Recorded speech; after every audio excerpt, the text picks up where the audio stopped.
This episode of Better in Person is presented by ChatGPT. Put ChatGPT to work on your most ambitious ideas and projects. Download the new ChatGPT desktop app today. I knew never self-reference. Oh. Ever. So my first...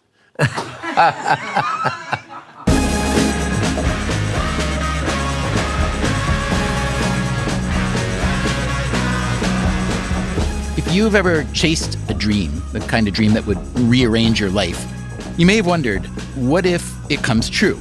But also, what happens if it falls apart? Warren Zanes has lived both sides of that dream. In the 1980s, he joined the Fuegos, a Boston rock and roll band that was started by his big brother Dan. They put out a few good records. For Warren especially, things did not end well. But over time, he would mount an amazing comeback as a rock and roll scholar. He wrote an intimate biography of Tom Petty and an even more intimate book about Bruce Springsteen that was recently turned into a film. I knew Warren and his band way back when because I was in my own band, The Right Profile. For a good while, it was really the only thing I cared about. And there was this one night in Greensboro, North Carolina. The Fuegos were playing 2 sets in a bar. I went to see them. Between sets, we were hanging out in the back room, and in walks Bruce Springsteen. When Bruce came to the Rhinoceros Club in '85. You're still touring your first record. Yep, touring the first. We were coming down from Boston, going down the eastern seaboard, and then across the Southwest to LA. So it was, for us, the biggest tour yet. Okay. Biggest tour, still small spaces, but a moment of great promise. You know, it's your first record. You're seeing things you haven't seen before. How were you feeling about that record at that moment? One part of us felt like we just made Beggar's Banquet. You know, another part of us worried that we made something terrible. You know, flip-flopping between the extremes. Yeah. This night, it was a night off for Bruce Springsteen, the E Street Band. And we knew that. How'd you know that? Because we listened to the radio. You're touring, you're listening to rock radio. At that point in time, Born in the USA is on its 3rd single. He is a global superstar. It's Madonna, Prince, Bruce in that moment. Just huge acts. And we were in the dressing room. You were there. And Nils Lofgren came in. Right. And it was like, wow, you know, a member of the E Street Band. And did he have a guitar? He didn't have a guitar. We got a backup guitar to him very quickly, though. And we were talking about what songs he could do on stage. Dressing room door opens. Bruce Springsteen comes in. And he said, I got your album. Backseat Nothing is my favorite song. And we were speechless. And you were also probably super high, though, right? To be fair? That probably from 10 a.m. that day through the time we went to bed. Right. That's the kind of the kind of shape we were in. Yeah. But we had a lot of youthful energy where it was, you know, I'm not going to advocate for that particular chemical mix. Yeah. But it was working for us right then. Also, just to say, you've been sober for like 30 some years now. Yeah, 32 years. Congratulations. Not drinking and drugging. So my kids have never seen me. Yeah. Like you saw me that night, Bruce Springsteen came to play with us. Yeah. So Bruce walks in. I recall that he was actually singing the song or humming the song. Oh, Do you recall that or no? I love that detail. I'm going to use it from here on out. Can I tell you, when you guys had your first record out, we had maybe just signed with your management group. That's how I knew you guys. Yeah. We hadn't played together. I don't think you'd signed with them just yet. Maybe not. So you were just coming and hanging out with us. I was just coming to... And we hadn't done shows together yet? I don't think so. Oh, wow. I'm not sure, honestly. But I also wrote for the local, like the Village Voice of Greensboro. Yeah, so this is me reviewing Bruce's Coliseum show. All right. Right? Arriving in Greensboro the day before the first of his 2 sold-out Coliseum concerts, Bruce Springsteen sauntered into the back room of downtown's Rhinoceros Club, shuffling his feet and singing his favorite Fuegos song, Backseat Nothing. And it goes on there. Well, obviously memory is a kind of pliable medium. So I'm going to add that to my It's all yours. memory. Okay. Yeah. So now let's go back to your memory from there. You're a kid, you're what, 19? Yeah. It's late teens. So you got Niels Lofgren coming in. Now you got Bruce Springsteen coming in, apparently singing one of your songs. And what are you thinking now? Well, we knew that the next step was to get him on stage with us. So it was, that was going to happen. And that's a thing that he liked to do with bands. He is like the Johnny Appleseed of rock and roll. He is, orchards grow as he walks past. Yeah. No doubt, giving us something that he felt he'd been given many times in his life. He is aware of the people who extended a hand. You remember the songs you played that night? It was Hang On Sloopy and Stand By Me. Yeah, right. And when I got up to the stage, it was such a thing. I mean, he does have an aura. And I look and like, there's Nils has a guitar, my brother's got a guitar, Bruce has a guitar. I'm like, I'm turning my amp all the way down. And I just turned it to 0. No, you did not. Really? Yes, I did. Really? Completely off. Nobody would have noticed one way or the other. And I knew, like, implicitly, a memory is going to form. And if you're not playing guitar, it's going to be bigger, fuller memory. Seriously, you had that realization in the moment? That strikes me as remarkably astute, like, especially considering you're... maybe it's a kid who's watched a lot of men leave, you know? And there's a pretty great one right there. I'm taking this in because he's going to leave too, you know? There are complicated mechanics within every being.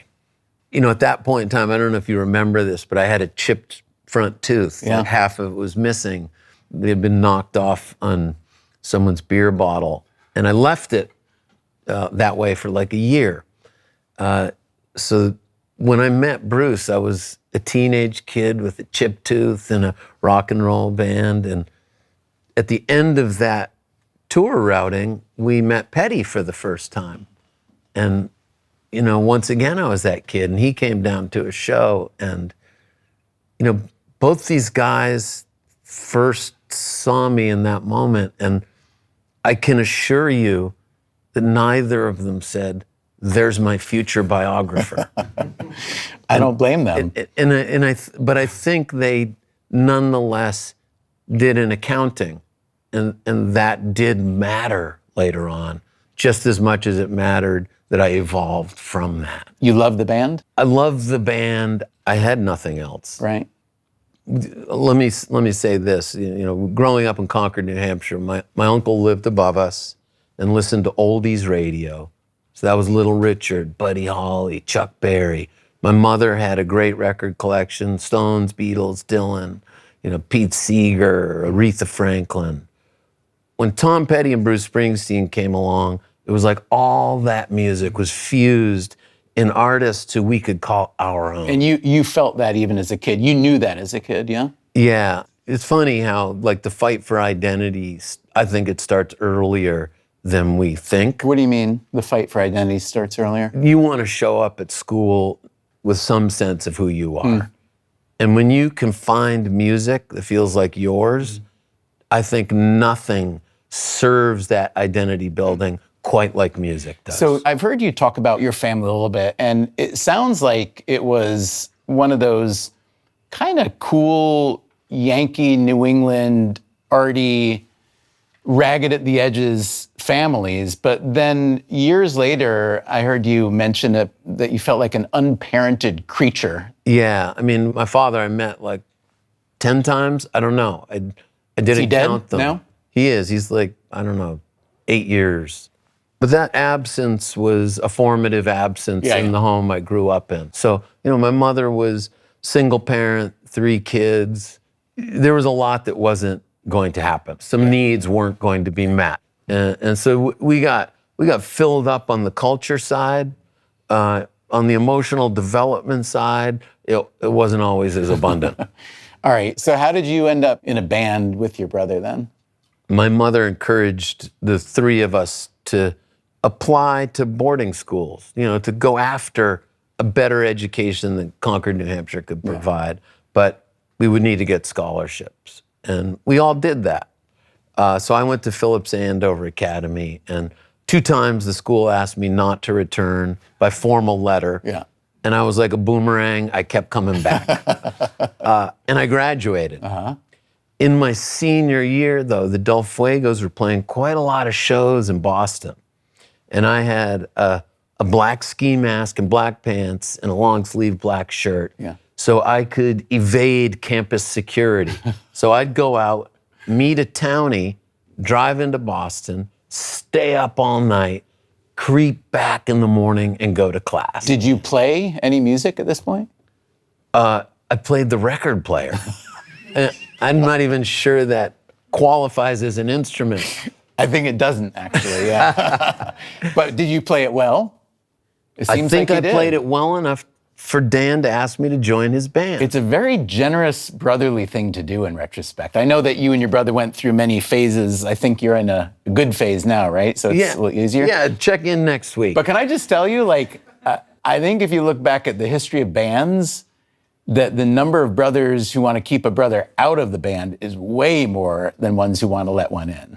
Yeah, and the ones who let one in, then they want to keep the brother out. Yeah.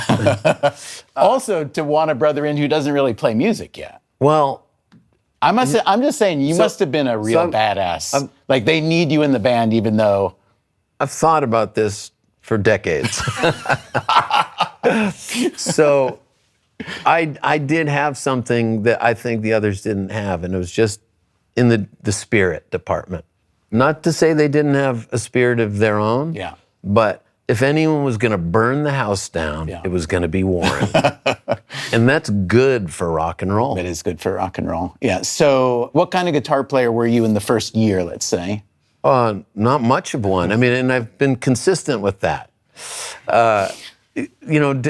When Dan said, he asked me to join, I said yes, and then I asked what instrument. Okay. And he said guitar. So we went shopping. I bought a Guild semi-hollow, a Silvertone amp. It's like you're one of the first boy bands. You're just assembled by some outer intelligence. You're like Menudo. You're like the... I like to think more like the Sex Pistols, who were much more a boy band. Exactly. They were put together by Malcolm, right? Yeah, totally. Yeah, right. But we went out, we shopped, we got a guitar, and then we went to the record store, and he got the Rolling Stones Now and said, go listen to this and try to play it. Yeah. And there was really, that 2-guitar sound was what we were after. Who'd you like more in that band, Keith or Brian? Brian was such a tragic figure that I didn't want that. I already felt like a nascent tragic figure, and I didn't want to attach myself to that, but I had blonde hair, and it kept happening that I was associated with that. But Brian was so much more than a guitar player that I didn't identify with that. What did you guys fight about in your band? Because that's kind of what bands... We didn't fight at that time. I mean, we really didn't. Something was unfolding. They put out a single before I joined the band, and 2,000 copies, and Robert Plant got one. He talked about the band in Rolling Stone. Sam Phillips got a copy. He also talked about it in Rolling Stone, and we were all watching it unfold. And that bound us as a unit. And our point of view on it was a shared point of view. We ate the same food. We used the same bong. We listened to the same records. We definitely drove in the same shitty vehicles. You were a part of a gang, and it was the best time. I liked hanging out with your band. You guys were a fun band to hang out with. I think we played with you, 4, 5, 10 times. Thank you. I was really impressed by how hard you lived and how well you played, because we couldn't do that. We were relatively... Yeah, we recognized that you guys were lightweights. I do remember, I liked swapping music. I remember I got some really good music from your brother, Dan. Did you listen to Syl Johnson? Yeah, Syl Johnson, I remember absolutely. Yeah, no, there was a lot of, you could still forage in record stores. I loved it. So there's a lot. Yeah. But I feel like there was a lot of trading going on. Well, your cassettes, and we didn't know what underworld you went to find this stuff. Oh, Rolling Stone stuff. You gave us, there were Petty outtakes. Yeah. And when we went to Petty and said, we love Parade of Loons, he looked at us like, where did you find that? Yeah.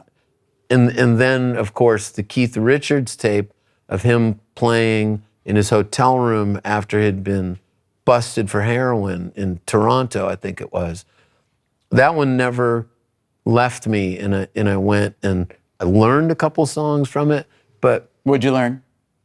I learned Apartment Number 9 and We Had It All. Yeah. And We Had It All was the one. And that song, it's been covered by Tina Turner, Dolly Parton, Waylon Jennings. Waylon. It's incredible. Willie and Keith played it not long ago. Yeah. You want to play? Yeah. Is our tuning in? I think it sounds... Really? Okay. I think so. Let me hear it. Let me just play a little bit, and I'm just going to listen.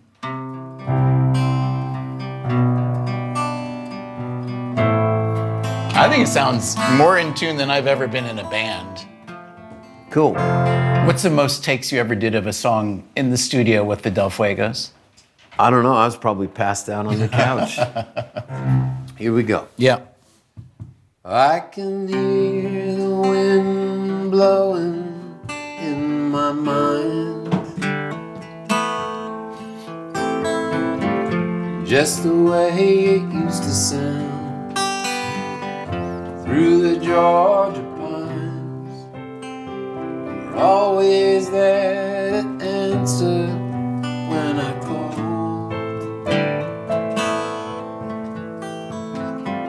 You and me, we had it all.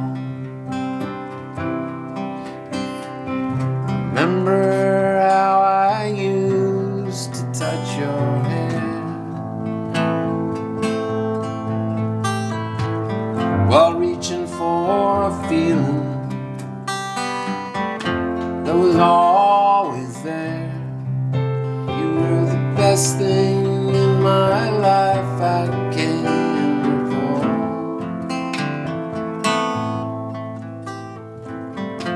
You and me, we had it all.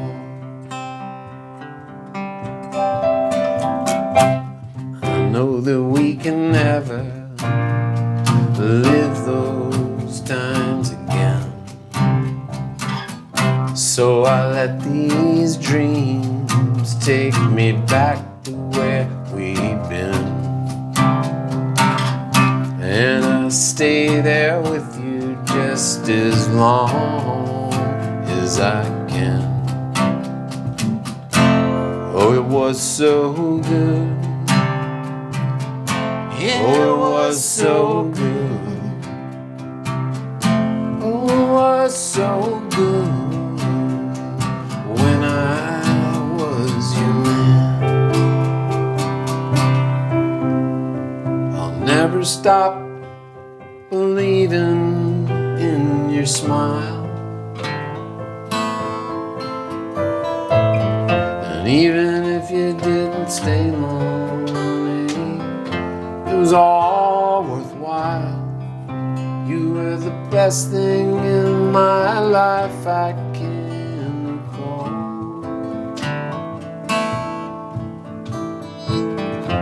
You and me, we had it all.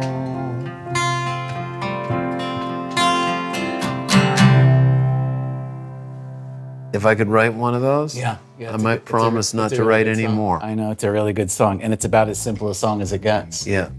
Warren Zanes played in the Del Fuegos for 5 years. They had a minor hit with a song called I Still Want You from their second record.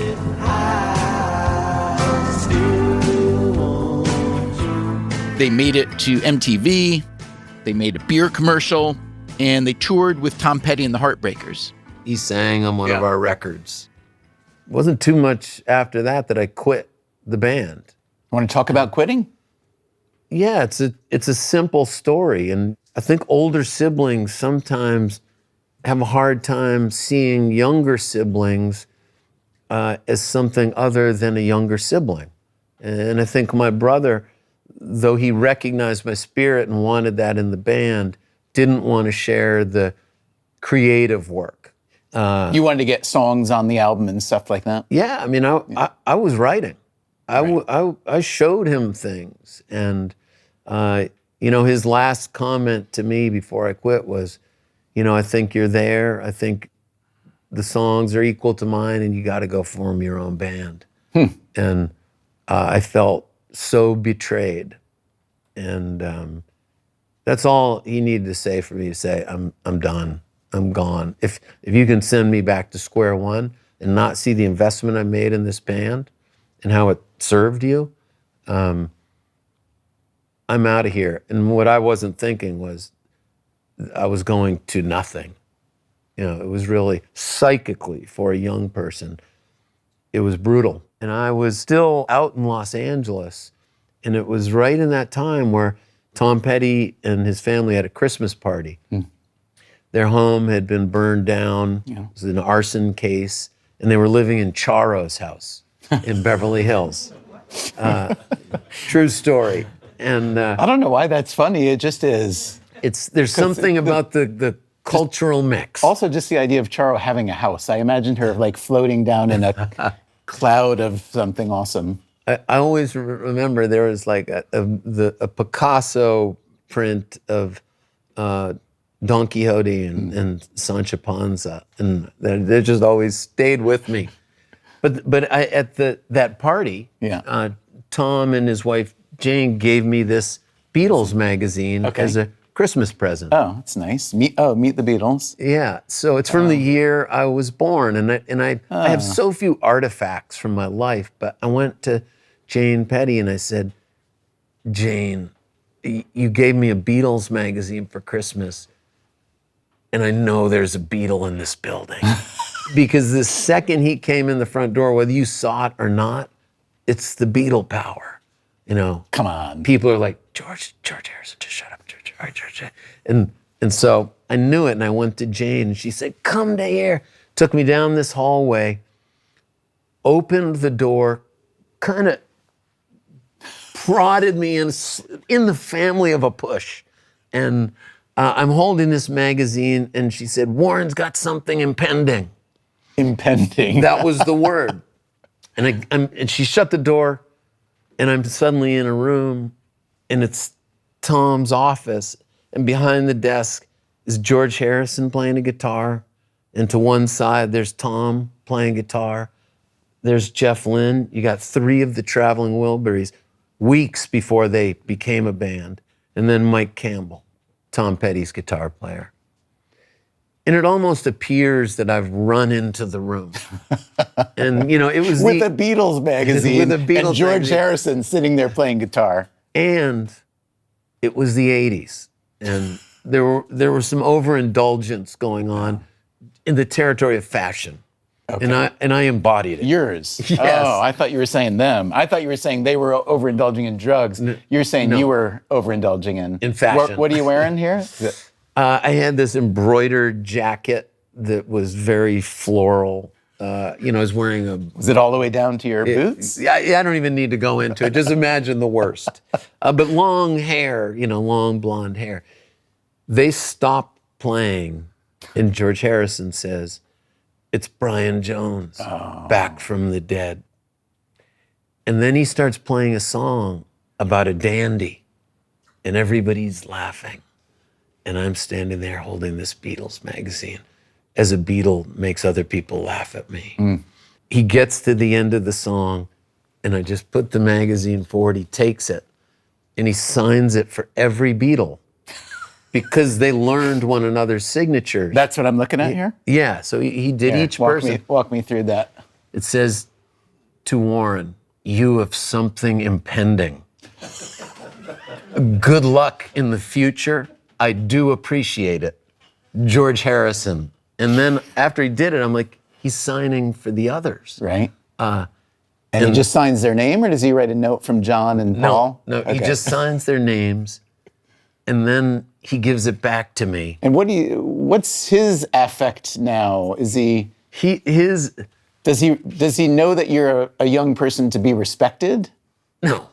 He doesn't. He is making his pals laugh. And how many things has he signed? Let alone, how many has he signed for Ringo Starr? But after he handed it back, I was standing there with it, and Tom Petty was beginning to end really kind to me. And he saw my social discomfort and said, "It's okay, you can hang out." And I said, "No, I can't." And I left the room with my Beatles magazine that I treasure. And you saved today. Yeah. Amazing. It's amazing. I mean, I can't imagine what that feels like for you, because it's like going from inside to outside to inside to outside, back and forth. Yeah, you consider yourself in a band some fundamental part of that organism. And then suddenly you're told it can function just as well without you.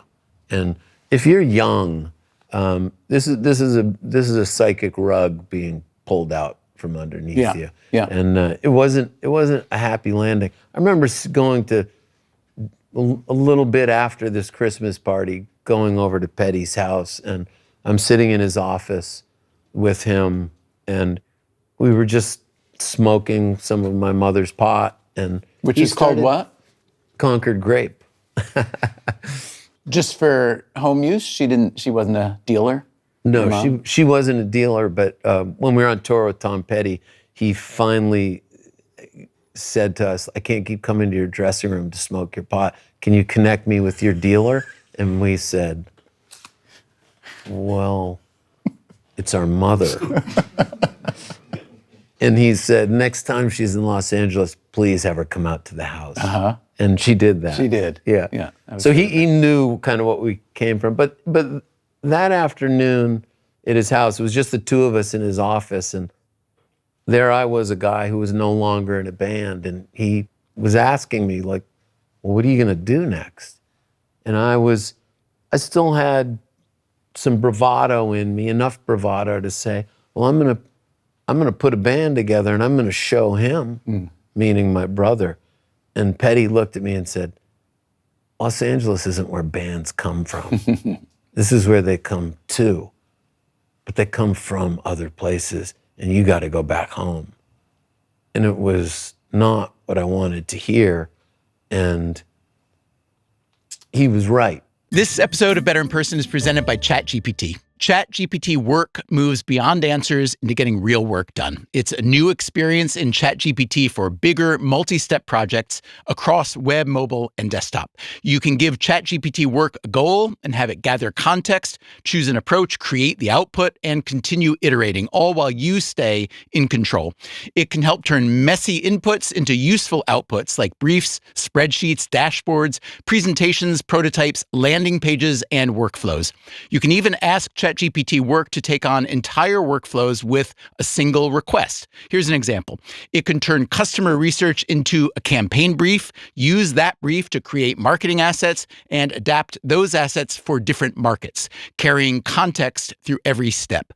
Put ChatGPT to work on your most ambitious ideas and projects. Download the new ChatGPT desktop app today. I remember being shocked and thrilled years ago to hear that Warren Zanes was still alive.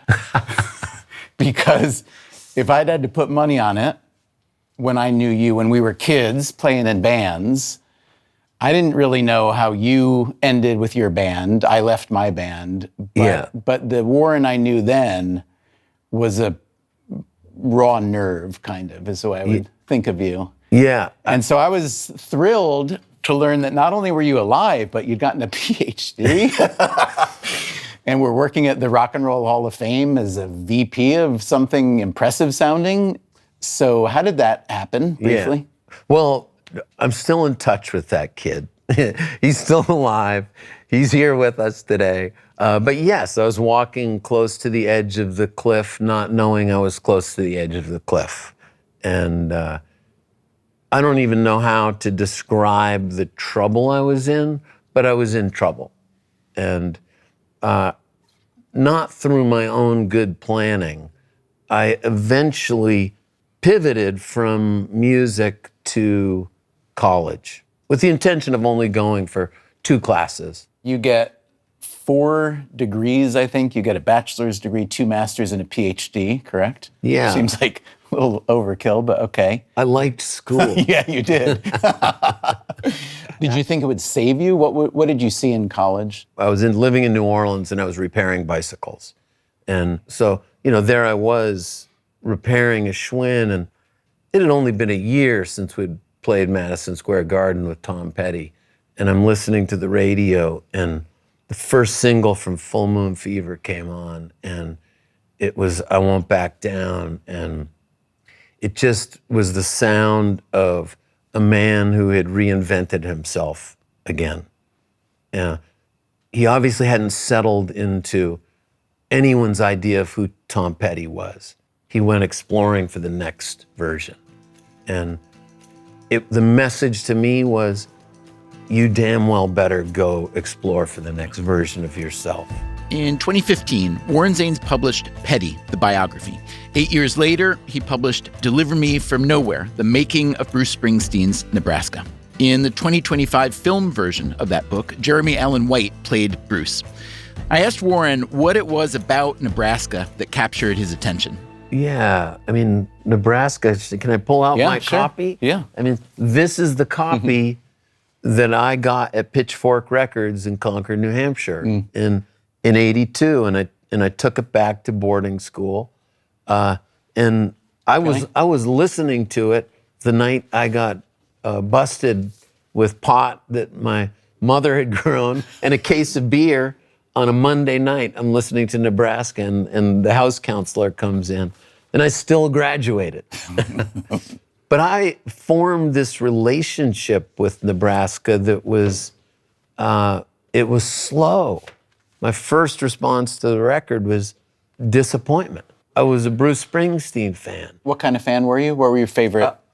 It was album number 2 that penetrated our household. Right. Wild and Innocent. Yes. Wild, the Innocent, the E Street Shuffle. And there was something about the sense of place. You listen to 4th of July, Asbury Park, and it's like the band on their second record. There's such a strong sense of place. And that's what hooked me.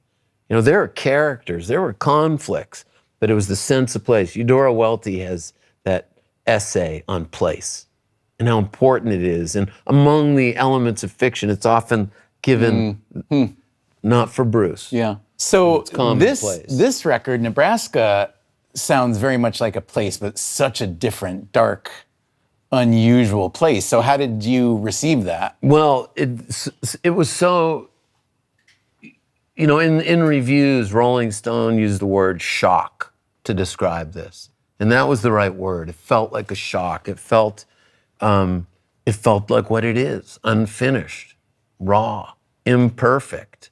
There were lyrics repeated in songs like he hadn't finished writing, and it just didn't make sense. This guy had just had his first #1 record. It had his first top 10 single, and then he made something that couldn't even be played on the radio. And so I didn't get it, but I got him. So I stuck with it until it became my favorite record. Did you really? Seriously? It just took time. And I think, there I was in school, like my first meaningful But when you say writing stuck with teacher. it until it became your favorite record, that's years and years, I gather. Yes? So I had a writing teacher named Ward Just. Oh, Ward Just, great novelist. Yeah. And he was your high school writing teacher? Short story and novella. That's pretty good. Yeah, pretty good. And he was like, you got to read Raymond Carver. So it's like trying to understand short fiction, and then you're listening to Highway Patrolman, and it's like, that's some of the best short fiction I've ever read. Like, this guy is a storyteller. I started to kind of get it. And it informed my listening retroactively. I went back to earlier records to kind of watch the writer emerge. It's one thing to write a book about the most intense Bruce Springsteen record. It's even more intense to do it with Bruce. So how did that happen? This goes back to how Warren rehabilitated himself after getting pushed out of the Del Fuegos. I took a lot of art history classes for all the wrong reasons, which was I didn't want to be in another museum standing next to an attractive young woman with nothing to say in front of a painting or a sculpture. That sounds like a great reason to me, but you can stop at one art history class and it'll help you. I took a lot more. I had a double major without knowing it. And then that knowledge base just kind of settled in me. And yes, I liked going to museums a lot more. My sister's a painter. I understood her better. But years later, I'm going to have my first interview for the Deliver Me From Nowhere book, and it's at John Landau's house. John Landau, We should say is Bruce's longtime manager. what's a word to describe his relationship with Bruce? He came in the door as, he was a journalist at Rolling Stone, but he started producing records, which that is a leap few make. But just tell me the story of you going to Landau's house and how your art education stood you well. Yeah, I knock on the door, John comes, and as I'm taking off my Carhartt jacket, I see a painting and I point at it and I said, "Is that Corot?" And John looked at me and said, "That is Corot." And I'm in the foyer. I get the jacket off, I come a few steps in, I point at another painting and I said, "Is that Courbet?" And at that point, John yelled to his wife and said, "Come down here. There's someone from the music business who knows what's on the walls." So we first just looked at art for like an hour. We just walked through his collection, which is, I've never seen anything like it in a private residence. Yeah. What makes John John is his esteem for Donatello and Ghiberti is equal to his esteem for Heatwave. He can listen to a Motown record and Heatwave's say, a good record. this has everything the Sistine ceiling has. Yeah. It's something that plays on the emotion, plays on the intellect, and has the capacity to change you as a person. Yeah. I feel like those are the measures when you're looking at art. Yeah. And that's how John walks through the world. All right, so tell us how the Bruce Springsteen book comes to be and why it's a book about Nebraska. I don't know if that's because of you or him. I assume it's you. I assume you came to Bruce and explained your relationship with that unusual record, and he heard there an acknowledgement that most people wouldn't have really been able to have, and that appealed to him. That's the way I reckon it, but tell me what actually happened. Well, I think his memoir, Born to Run, is one of the great rock books. But in it, Nebraska goes by in just a couple pages. And then much more space is given to this breakdown, to something that happens after Nebraska. And my deeper feeling was there was some connection between the making of Nebraska and that breakdown. And when I went into the interview, that's what I wanted to talk to him about was, I didn't want a strict causal relationship, but I wanted to see how the one led to the next. So you float this idea, how does he respond? God, it was just so interesting how he responded, because it wasn't a simple sign off. Like, he thought about this, and he's like, he knew where he was at when he came off the River Tour. He knew that he was in some kind of trouble. He knew that this record was about a time of trouble in his life that was affecting his adult experiences. He was having trouble staying in relationships. He was worried that he might not be a father, might not be in a marriage. What was wrong? And he kind of went back to what today we would call a childhood trauma. And, that's the kind of childhood trauma being what exactly? The way he describes it is when he was born, they went to live with his paternal grandparents. And his dad Douglas had a sister who was killed on her bicycle around age 6, 7. And the parents never really talked about it. You know, there was a picture of this girl who had died on her tricycle over the television, kind of haunting the scene. And what the grandparents did with Bruce as the first grandchild was to withhold any discipline. And he could do as he wanted. And in his words, he said, it was the making of me and it was the destruction of me. And that's the period that he goes back to find the songs of Nebraska. How much time did you spend with Bruce to write your book? It was really that day. And he gave me what I needed. Yeah. And then my first 2 readers were John Landau. And John said, send it to Bruce. And Bruce was my second reader. And I got an email from Bruce, and it was one of those things you save. And at the end he said, how can I help you? And I wrote back, said, I cannot find the house where you recorded Nebraska.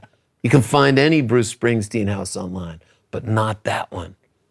And a few days later, I got a no caller ID phone call, and it was Bruce, and he was standing in the room where he recorded Nebraska, and he said, I haven't been here in 40 years, but the guy who owns it is the one who rented to me. Oh, no and kidding. He said, you can come out. And still had the orange shag carpet in there? he had the orange shag carpet. It did, really? Yeah. And so, you know what it's like writing a book. It's a solitary affair. And in this case, I was writing a book about another man's solitary affair. And suddenly, I'm stepping into the room that I've been writing about for a couple of years. With Bruce? With the guy who made the record. He asked you to take a picture of him in there, didn't he? He, for a moment, I was probably levitating. And, he found a way to get a man back onto earth. He just kind of put his phone in my stomach and said, take my picture. So I think for anybody watching this, they hear about your life with the Del Fuegos, you becoming an academic, becoming a music writer. They hear about writing a book about this dark, private record, Nebraska, and Bruce Springsteen's making of it. And I think the one thing nobody's thinking is, oh, that should be a movie. But it's Bruce Springsteen. So yeah, maybe it should be a movie. The movie happened blissfully fast because there's an intensity to these unexpecteds in life. So how involved were you and how involved was Bruce in the making of the movie? Bruce was on the set a lot. Where is it shot? Mostly in Jersey. On purpose, so Bruce could be there? On purpose. I'll say this. At one point, someone who was working on budgets pointed to the number of dollars that would be saved if it was shot in Pittsburgh. And Bruce caught wind of this and just said, you're going to make a movie about Bruce Springsteen in Pittsburgh? And that was the last anyone heard of Pittsburgh. Yeah. It's good to be Bruce Springsteen. It had to be Jersey. Yeah. It had to touch that soil. Yeah. And we should say you're in Jersey also, so that's not valueless. Well, and the first day of shooting was so close to my house that I could walk there. Seriously? Yeah. So I walk, the sun's just coming up. My book is being turned into a movie. I start seeing trucks. I see all these people that I don't know. I walk onto a set. There are even more people I don't know. Then I see a row of director's chairs. And there's one with the name Bruce Springsteen, one with the name John Landau, and then one with my name misspelled. And it brought me right where I needed to be. They misspelled my name. It's on the cover of the book. And I told Did they misspell your first or your last name? My last name, there's no S on it. It just said Warren Zane. And sounds like a cowboy. And the person responsible for this was horrified, and I said, "You cannot change it. If this guy gets too big for his britches, we all have trouble." How'd you like the movie? I feel really proud of the movie. Like John Landau will still say, a movie got made about what, up to Tunnel of Love, remains his worst selling record. Like, what a thing. But Bruce says, of Nebraska, Right. it still may be my best. Do you want to write a full bio of Bruce? I'm writing one. Oh, you are? Yeah. That was easy. I'm glad I could give you a good idea. Yeah. Well, I haven't announced it. So, like, your access in this case couldn't be better. It's remarkable. And it's earned. I don't mean to imply it's not earned. But how do you think about balancing access with anything you want to write about the guy? Yeah, I mean, I think the code is, and I haven't, there is no written code, but the code for the biographer, I think, should be, you have to be willing to forfeit the relationship with the subject. At a certain point, you're there with the subject, you're doing interviews, you are collaborating with them, but there's a turn in the road where you're working for the audience. Do you think you're going to be able to do that with Bruce? I think he has a kind of sophistication about his own story that allows peaks and valleys. A lot of artists don't. You know, I'm sure that Bruce Springsteen has inspired like 1 million people to start playing music and to join bands. But I don't know if I ever told you this, but you know, when we were at that club in Greensboro where you guys were on tour and he popped in and played encores with you, and I was just the lucky witness to that. And what I heard that night backstage at the Rhinoceros Club was that if I knew this is what it's really like to be a rock and roll star, I'm not so sure I would have wanted to do it. That's the Bruce message that I took away that night. And my band, we were just getting ready to like sign a record deal. And we did. And then like 1.5 years later, for a variety of reasons, I decided to quit playing the band, quit playing music. And so I feel like I'm the one guy that Bruce Springsteen talked into not starting a band, but quitting a band. So that's amazing. Yeah. So if you ever, next time you talk to him, tell him I'm very grateful, honestly, because I loved it, but it wasn't the long-term path for me. Yeah, he doesn't tell pretty stories. Like, he's not interested in that. And his ambivalence about success has been a constant. And I think he's found a lot more comfort with it. But in that time, he, born in the USA, the ascendancy that he experienced after Nebraska, a lot of the book is about him readying himself for that, getting the support he needs, going back. They say if you don't deal with your past will deal with you. And he made sure his past wasn't going to deal with him. He readied himself. Oh, look who's here. How are you? Greetings. So I quit my band and became a writer. Warren got pushed out of his band by his brother Dan. But time can do interesting and nice things. The Del Fuegos, including Warren, have recently gotten back together to play some shows. I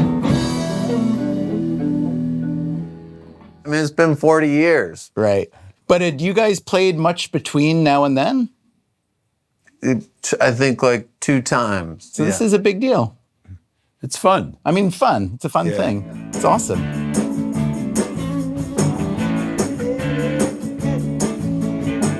After rehearsal, I sat down with Dan and I asked him what he makes of his little brother's unlikely career turnaround.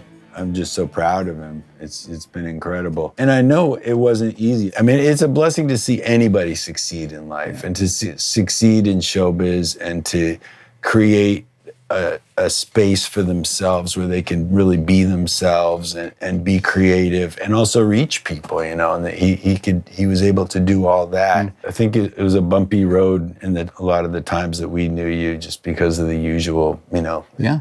I don't know if getting wasted all day every day brings out the best in people, but it didn't bring out the best in me. How badly did Warren want to get his songs in the band back then? Because he told us that was the reason, but I didn't know. When you're the little brother, sometimes you don't know how to really ask for what you want. So I always wondered whether you maybe, like, you'd written songs, you'd say to Dan, like, I have this song, but sometimes you have to say, I have a song and I'm bringing it in today, you know? So I was curious how that worked out. No, I think he was able to ask. I think he was able to ask. I wasn't able to hear it, you know. Because why? I mean, I think it's threatening if you're in that position and you're used to that role in the band. I think you don't want to be, you know, necessary. Then all of a sudden now you have to share all that stuff. You know, I think that's a tough. Yeah. You all got through it and kind of mastered it seems, yeah? But I will say the distance between our, you know, vocations made things easier. And from that time forward, Dan's been one of my early readers on every book except the first, I think. It's been just support. And that, too, probably made it easier to come back into the band where I don't get my fair share and never have, you know. Later that night, Warren and Dan and the rest of the Del Fuegos took the stage in Montclair, New Jersey. There were a lot of people who remembered them, but I think the best part was that they remembered themselves. The story of Warren Zanes is a story of flaws and of flaws overcome. Mistakes made, mistakes acknowledged, and mistakes overcome. Back in my apartment, he had offered a very Warren Zanes take on mistakes. All mistakes are okay. What do you like about mistakes? In the best case, when they happen, they reinforce meaning. Like they're actually not mistakes. How do you mean? Meaning when a voice goes slightly out of pitch, Yeah. it's probably happening because of the emotion of the lyric. Yeah. And if you fix that, it may be better, but you have to weigh it and make room for the error. You want to run it? Yeah, let's do one more time. Let's fucking chase this thing. Warren Zanes, everybody. I think we're done. Thank you so much. One person left in the room. This is like a lot of our early gigs. You start with like 12, and then...